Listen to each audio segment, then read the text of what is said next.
Put yourself in my shoes.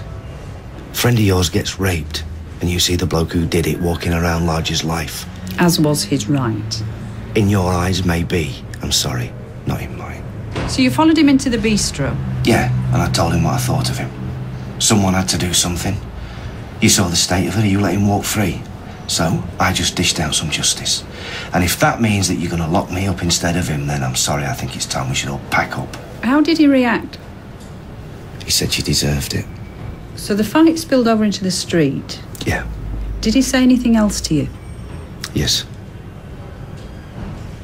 He asked me if I was jealous. And were you? Sorry, was I jealous that he raped her? No, that he slept with her. Oh, that's what we're doing now, is it?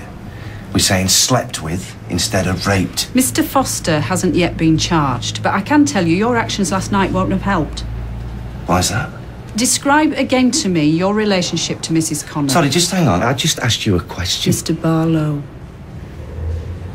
Friend. Nothing more. You believe him, don't you? We're not here to discuss that.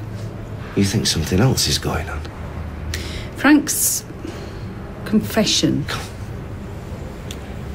Don't say it like that. Did anybody else witness it? Let me ask you something. Why offer a counselling if you don't think he did it, then? You know, why bother with all the swabs and the tests? Why not just kick her back out into the world like you did with him? Because this is an investigation, Mr. Barlow. Because there's such a thing as procedure. Now, I asked you, did anybody else witness Mr. Foster's remarks? No. Only me. And won't you be pleased to know that? Mr. Barlow. Well, he's not stupid, is he? He's already pulled the wool over your eyes. Of course, he's not going to broadcast what he said. He practically whispered it into my ear. Not that I needed any confirmation. So you'd always intended to attack him? Well, I didn't do it on a hunch. This thing happened. And he was really pleased that he could tell me that it had happened. Why do you think that was? Because he knew she still had feelings for me. Because maybe he thought I was the reason that she called it off. I don't know. And what do you think was the reason she called it off?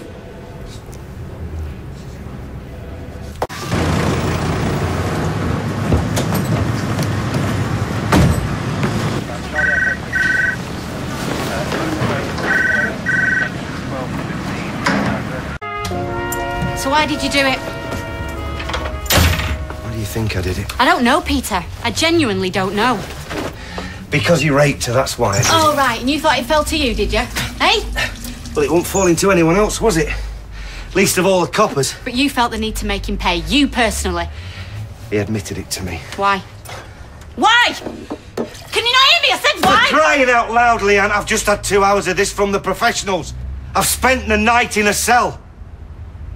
How about a bit of understanding, Leanne? How about just a shred of sympathy? It was not your place to get involved. Then whose place was it? Come on. Who else has she got? Who else has she got? Why, she got you now, has she? Look, you're angry, that's it. You're twisting me words. Is it your job to defend other women? She is our friend and I was angry. I was angry too. What, are you saying that he didn't deserve it? He deserved it, all right. Right. But it's the depth of your feelings that worries me. You've done this before. To Nick, over a woman you loved. Yes, you. And this time? This time it was over a woman that I care about as a friend. And I feel sorry for. A helpless woman who has just had everything just ripped away from her. You know, even now, Peter, even when you talk about her, it's all so passionate, innit? Oh, let's not pretend I've never had a temper. Let's just not pretend, full stop.